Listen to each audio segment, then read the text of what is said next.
Ya, kembali bersama kami, pemirsa, dan masih di MNC News Now, Sekretaris Kabinet Pramono Anung angkat bicara soal reshuffle Kabinet Indonesia Maju oleh Presiden Joko Widodo. Pramono berkata keputusan tersebut tidak dilakukan tiba-tiba, melainkan penuh pertimbangan dan pemikiran panjang. Menurutnya Presiden butuh refreshing atau penyegaran terkait jajaran kabinetnya. Pramono menilai Jokowi butuh kinerja yang lebih lincah dari kabinetnya, apalagi persoalan pangan dan inflasi saat ini yang juga menjadi persoalan skala global.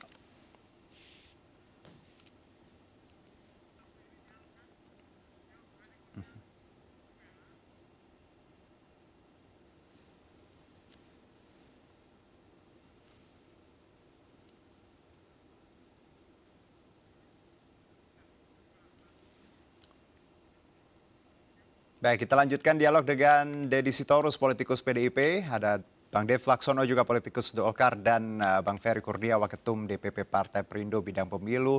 Kita masih bicara mengenai koalisi atau kinerja.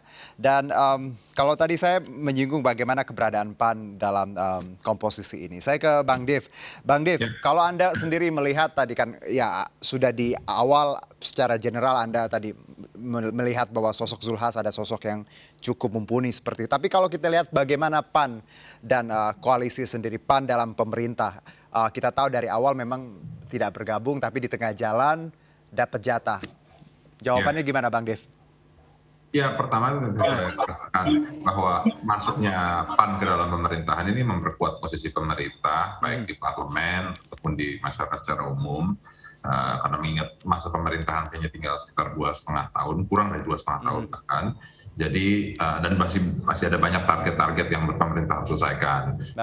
Dan juga kita sekarang ini masih dalam proses keluar dari pandemi menuju endemi, terus juga ada stability crisis dari krisis of energy, krisis of food karena perang di Ukraina sama Rusia. Lalu juga ada rencana IKN, pembangunan infrastruktur yang dilakukan secara masif. Nah, hal ini membutuhkan kestabilan politik yang luar biasa, dan dengan masuknya PAN, ya kita yakini bahwa ini akan mengamankan target-target tersebut, dan kedua, ini akan memperkuat posisi pemerintah juga ke depannya. Jadi kita berpikir beyond 24, setelah 24. Karena pasti akan banyak target-target yang harus dilanjutkan ke depan. Dan dengan masuknya PAN ini ke dalam pemerintahan hari ini akan memberikan moral obligation dan political responsibility juga untuk menyelesaikan target-target tersebut ke depannya.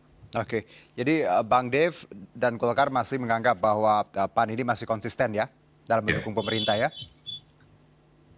Pasti. Pasti, siap. Saya ke Bang Ferry, sudah, oke. Masih putus ternyata sambungannya dengan Bang Ferry. Saya kembali ke Bang Deddy. Bang, kalau kita lihat tidak hanya posisi menteri yang disoroti, wamen pun juga disoroti, ada beberapa nama, dan kalau dari PDIP sendiri melihat posisi wamen yang baru saja diumumkan oleh Pak Joko Widodo, bagaimana tanggapannya?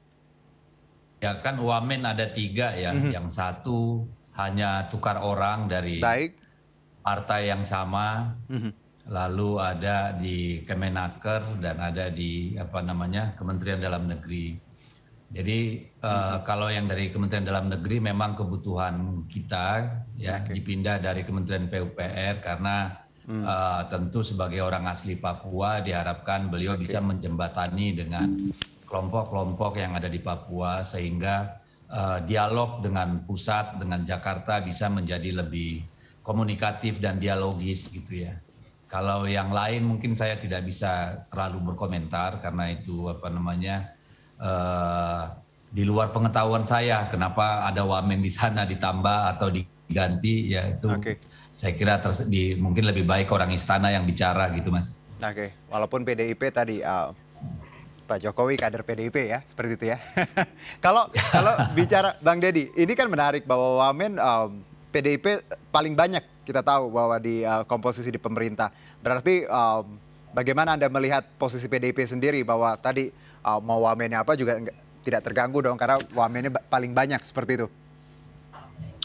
Enggak, saya kira kan bukan soal paling banyak, paling dikit. Sebenarnya kan kalau dibilang paling banyak juga perbandingannya secara proporsional apa perolehan partai, suara gitu ya, kursi gitu ya. Jadi kalau dibandingkan dengan itu saya kira tidak terlalu signifikan gitu ya kader partai yang ada di sana. Tapi saya kira urusannya bukan itu.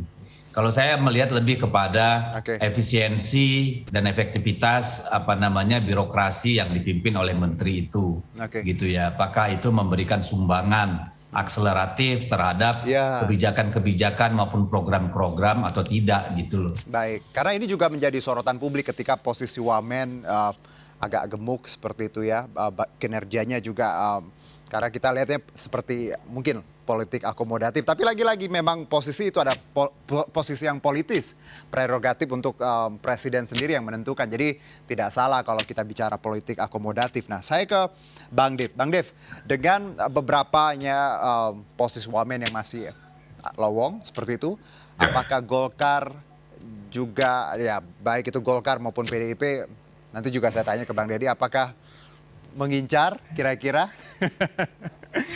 Ya gini, saya rasa itu nggak pas kalau kita mengincar jabatan wamen atau menteri ya, karena itu seperti saya tegaskan lagi ya, yang sudah diutarakan berkali-kali bahwa kabinet itu kan fungsinya adalah pembantu presiden. Jadi sepenuhnya itu adalah haknya presiden untuk menentukan siapa dan kebutuhannya bagaimana, apalagi posisi wamen, karena harus ada kecocokan juga antara men dengan wamennya. Nah, jadi kalau misalnya kita perlu paksakan juga malah bisa kontraproduktif. Jadi ya tentu kita kembalikan kepada presiden bila ia membutuhkan kader untuk diisi di sana, ya pasti Golkar memiliki jumlah kader yang banyak untuk bisa membantu presiden di posisi-posisi tersebut. Baik, jadi tidak mengincar, tapi kalau disuruh atau diberikan kepercayaan boleh ya Bang ya? Oh, pasti. Kita sebagai partai bagian pemerintah harus siap ditugaskan di mana saja. Bang Deddy dari PDIP sendiri, kan ini masih banyak yang lowong. Apakah ya mungkin tadi kalimat bukan mengincar ya, atau ya seperti apa tanggapannya Bang Deddy? Ya kalau kita sih saya belum pernah mendengar ada pembicaraan di internal kita tentang incar mengincar kursi wamen ya, karena sampai saat ini kita masih terus memanaskan mesin, mengkonsolidasikan mesin, melakukan proses kaderisasi segala macam, dan saya kira belum pernah lah saya dengar ada pembicaraan soal itu, Mas. Oke, baik, kita kembali tersambung dengan Bang Ferry Kurnia melalui sambungan telepon. Bang Ferry. Ya. Oke. Kalau ya tadi kita sempat terputus dan kita di segmen ini bicara mengenai bagaimana wakil menteri itu sendiri dan posisi dan juga beberapa yang masih lowong. Kalau dari Perindo sendiri Bang Ferry melihat posisi wamen yang baru dilantik ini seperti apa? Ya, kalau posisi wamen tadi saya katakan secara umum kan tentunya sesuai dengan kebutuhan yang ada. Baik. Jadi ketika misalnya menterinya memang butuh terkait dengan yang memang membackup-nya seperti itu dalam posisi wakil menteri, ya berarti kondisi kementerian tersebut memang sangat penting untuk dioptimalkan, kan seperti itu. Misalnya seperti Kementerian Dalam Negeri, terus ATR ataupun menteri-menteri yang lain memang membutuhkan. Ada juga kan menteri-menteri yang tidak ada wamennya seperti itu. Nah ini yang tergantung dari kebutuhan yang memang ada, dan yang siapa yang bisa membaca kebutuhan itu ya presiden sendiri. Tentunya hasil berbagai evaluasi yang ada. Nah ini yang saya pikir jadi penting diketahui juga oleh publik terkait dengan soal ini. Oke. Kalau kita lihat juga bagaimana PBB, PSI juga dalam tubuh kabinet ini, apakah ini Anda lihat Bang Ferry bahwa mungkin ya sinyal mempermudah nanti langkah kita lewat presidential threshold seperti itu? Saya pikir ya orang banyak bisa jadi menafsir ke sana, tapi kan setidaknya kita melihat ini menjadi bagian yang penting. Pemerintah sendiri, presiden sendiri kan dulu punya koalisi bersama kan seperti itu dalam membangun pemerintahannya memang lebih efektif, lebih efisien seperti itu. Nah, bisa jadi ketika misalnya presiden memilih teman-teman koalisi yang memang ada itu sendiri, kan satu hal yang saya pikir menjadi penting dalam membangun sebuah pemerintahan yang efektif tadi kan seperti itu. Ini yang saya pikir saya melihatnya dalam posisi seperti itu. Termasuk Perindo sendiri misalnya, Perindo juga kan ada wakil menteri di kabinet sekarang seperti itu. Jadi kan upaya-upaya ini juga menjadi bagian yang memang dikonsolidasikan, dan saya sih ingin melihat bahwa upaya yang memang dilakukan Presiden dengan melantik dan juga memposisikan beberapa wamen seperti sekarang ini dalam konteks bagaimana memperkuat sebuah pemerintahan itu berjalan secara efektif bahkan efisien seperti itu, dan ini yang kita upayakan seperti itu. Oke, kalau kita lihat posisi yang masih lowong, Bang Ferry, ya, ada 9 atau 10 kalau tidak salah. Bagaimana Anda melihat keputusan Presiden bahwa atau pertimbangannya bahwa masih melowongkan ya posisi ini padahal tadi dibentuk tapi nggak diisi seperti itu? Ya, tadi saya lihat ini kan juga tergantung kebutuhan. Ketika misalnya kebutuhan itu tidak terlalu mendesak dalam konteks membangun sebuah mekanisme dan sistem pemerintahan yang ada sekarang, saya pikir juga tidak perlu juga. Ini kan dalam konteks tadi efisiensi yang dilakukan. Dan nampaknya yang sekarang sudah dilakukan ini kan mengarah kepada mekanisme yang sudah bisa mengupayakan aktivitas-aktivitas yang memang berjalan secara lebih baik lagi kan gitu. Nah, kita upayakan saja, kita lihat. Saya yakin lah seluruh partai pasti akan support dan partai pun pasti akan terbuka untuk menempatkan orang-orang terbaiknya dalam rangka membantu Presiden dalam aktivitas proses pemerintahannya. Itu yang dilakukan. Baik, Bang Ferry, Bang Ferry. ATR BPN ini dirombak besar-besaran ya, menteri dan wamennya baru, sama-sama baru. Gimana tanggapannya? Ya, berarti hasil evaluasi Presiden ada catatan-catatan mengenai hal itu. Nah, itu yang kita juga kan melihat disitulah Presiden secara jeli melihat bidang-bidang mana saja yang memang butuh penguatan, bidang-bidang mana saja yang memang butuh adanya konsolidasi yang memang lebih baik. Nah, ketika misalnya melihat ada perubahan yang cukup signifikan, saya pikir berarti di situ poinnya yang memang ada. Tapi saya tidak melihat dalam konteks kapasitas orang. Ini kan membangun sebuah sistem yang memang ada. Bahwa nanti orang-orangnya siapa yang menduduki kan itu menjadi bagian dari prerogatif Presiden itu sendiri. Oke, ini pertanyaan saya tadi sama ke PDIP dan juga Golkar. Kalau kita lihat bahwa posisi wamen yang memang strategis juga masih banyak yang lowong. Kalau Perindo sendiri melihatnya apakah memang ada niat untuk bahasanya mungkin mengincar atau mungkin kalau diberikan kepercayaan kenapa tidak seperti itu? Ya, kalau diberi kepercayaan kan itu satu amanah yang sangat penting untuk dijalankan kan. Tapi kan semuanya berpulang pada penilaian-penilaian yang dilakukan oleh Bapak Presiden. Jadi Bapak Presiden pasti punya. Tapi pasti Bapak Presiden juga memperhatikan tadi bahasanya dalam konteks aktivitas yang ada itu bagaimana komunikasi, konsolidasi yang sudah dibangun itu pasti akan dikomunikasikan lebih intens kepada koalisi yang memang sudah terbangun sejak awal seperti itu. Jadi ini penting. Tapi dalam konteks kita ingin sekali itu, saya pikir tidak. Tapi ketika Presiden memberikan ruang untuk silakan anak bangsa untuk kita sama-sama membangun proses pemerintah itu dengan baik, saya pikir siapapun dari partai manapun akan ikut, termasuk dari Perindo seperti itu. Baik, jadi tidak mengincar, tapi kalau diberikan kepercayaan tadi ya tidak menolak ya, Bang Ferry ya? Ya, tentunya kita harus melakukan upaya-upaya yang memang tadi, kalau bahasa saya sih mengarah kepada bagaimana kita konsolidasi tadi seperti itu. Oke, baik, Bang Dev. Bang Dev, kalau kita tahu bahwa Anda di KIB, apakah ini juga salah satu cara untuk merapatkan barisan seperti dalam kabinet? Ya, ini I don't know, anggapan publik ya, opini. Jadi sah-sah aja kalau ada opini seperti ini. Gimana?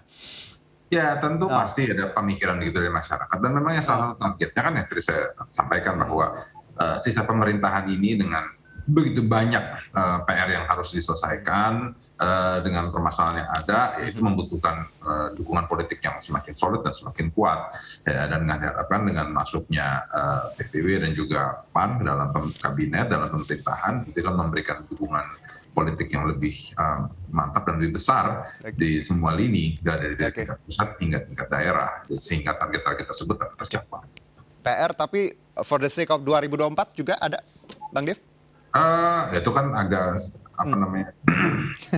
bukan terlalu jauh melihatnya, tapi itu masih butuh pendalaman lagi lah ya. Cuma kalau dari saya pribadi melihat dengan ini memperkuatlah posisi pemerintahan untuk memastikan kelanjutan ke depan.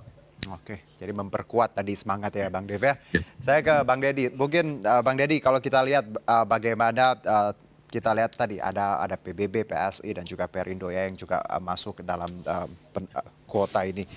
Kita tahu bahwa ini kan partainya tadi masih belum tentu lolos threshold seperti itu. Bagaimana Anda melihat posisi ketiga partai ini dalam pemerintahan dan apa ke depannya Anda lihat masa depan untuk bagaimana kelangsungan tadi pemerintahan Pak Jokowi ini? Ya, saya kira lagi-lagi saya berpendapat bahwa Pak Jokowi dalam hal ini tidak sekedar hanya orang ya, tapi juga ingin mengirimkan pesan bahwa bangsa ini adalah bangsa yang guyup, solid gitu ya. Meskipun banyak dinamika, jadi ketika partai-partai yang katakanlah tidak lolos parliamentary threshold itu kemudian diberikan jabatan, itu ada bagian daripada membangun semangat gotong royong itu gitu loh. Dan saya kira itu baik-baik saja, tidak ada masalah. Apakah itu akan secara elektoral memberikan benefit bagi mereka, ya kita lihat. Kalau saya sih berpendapat kalau wakil menteri tidak terlalu signifikan memberikan dampak elektoral ya. Bahkan menteri pun tidak terlalu signifikan memberikan dampak elektoral. Itu kan hasil survei. Ya. Dari berbagai survei kebanyakan sekarang ini ketika bicara ke depan, kalau calon presiden misalnya ada kelompok-kelompok tertentu yang disukai masyarakat. Ini realita persepsi masyarakat kita. Jadi saya lebih melihat bagaimana Pak Jokowi melalui reshuffle kali ini memang mau memberikan pesan yang jelas tentang semangat kekeluargaan dan gotong royong, itu aja Mas. Oke, baik. Terakhir mungkin saya ke Bang Ferry. Bang Ferry, kita wrap up saja ya. Sudah kita bicara bagaimana menteri dan juga wamen dan bagaimana posisi masing-masing partai dalam komposisi yang diperkuat tadi di pemerintahan Pak Jokowi. Saya ke Bang Ferry, apa PR terbesar untuk ketiga menteri ini dan catatannya sendiri untuk dari Perindo untuk beberapa nama yang dilantik hari ini? Ya, tentunya dengan berbagai kondisi yang sekarang muncul, ini penting sekali untuk bisa mengkonsolidasikan aktivitas yang ada. Misalnya dalam konteks soal sekarang yang isu-isu yang kemarin muncul dengan minyak goreng dan lain sebagainya, ini kan juga penting ya untuk kita coba lihat secara lebih jernih lagi, sehingga benar-benar ini nanti masyarakat tidak akan lagi terkondisikan dengan banyak isu-isu yang memang muncul seperti itu. Itu yang memang harus kita coba lakukan. Yang lainnya saya pikir misalnya soal sertifikasi tanah, soal hak yang memang menjadi penting sekali untuk dikuatkan. Nah, ini juga PR penting yang ada.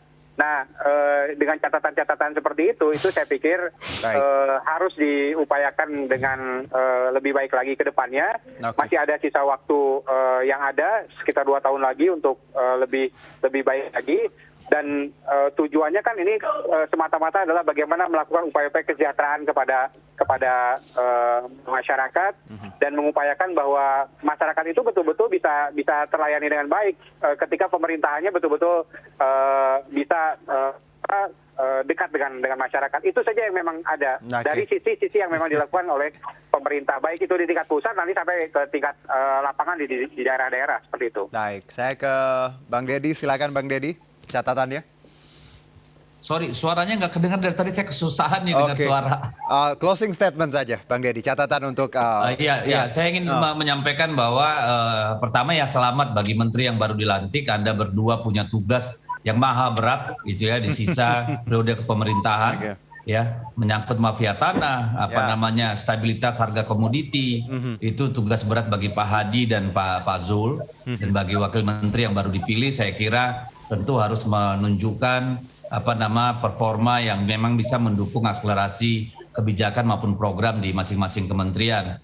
Dan kita berharap sebenarnya tidak ada lagi isu-isu rumor yang beredar karena itu memakan energi, membuat menteri yang kemudian diisukan menjadi tidak fokus, susah bekerja. Ini kan tidak terlalu baik ya, karena isu reshuffle ini sudah 1,5 tahun lebih muncul gitu, dan itu bikin orang tidak bisa fokus. Saya kira itu aja kalau dari saya, dan saya berterima kasih karena akhirnya ini juga mudah-mudahan menjadi sinyal bahwa pemilu yang akan datang itu tidak perlu terlalu terbelah, tidak perlu terlalu baper gitu ya, sehingga benci berlebihan atau cinta berlebihan yang membuat masyarakat kita terbelah. Pak Jokowi menunjukkan bahwa partai-partai yang sebelumnya tidak bersama juga bisa diajak bersama-sama membangun Indonesia, sehingga kita tidak perlu berkelahi lah sampai berlebihan ketika ada pemilu. Saya kira seperti itu, Mas. Oke, saya ke Bang Dev. Silakan Bang Dev, singkat saja. Ya, jadi kabinet ini kita yakini bahwa dengan masuknya partai-partai baru itu akan memberikan semangat baru dan juga bisa mendobrak berbagai macam hal yang mungkin menjadi hambatan selama ini. Dan kita yakin bahwa pilihan presiden ini juga tidak langsung, presiden ini untuk memasukkan tokoh-tokoh tersebut itu melalui proses diskusi internal ataupun juga dengan koalisi dengan para ketua umum yang lain, sehingga ini adalah pilihan yang terbaik untuk bangsa Indonesia secara keseluruhan ke depannya, untuk hari ini ataupun masa depan. Ya, karena tujuannya satu ya, untuk upaya mensejahterakan rakyat. Terima kasih Bang Deddy Sitorus, politikus PDIP, Bang Dev Laksono dari Golkar, dan juga Bang Ferry Kurnia, Waketum DPP Partai Perindo Bidang Pemilu. Terima kasih semuanya, salam sehat. Kami jeda terlebih dahulu, tetap di MNC News Now.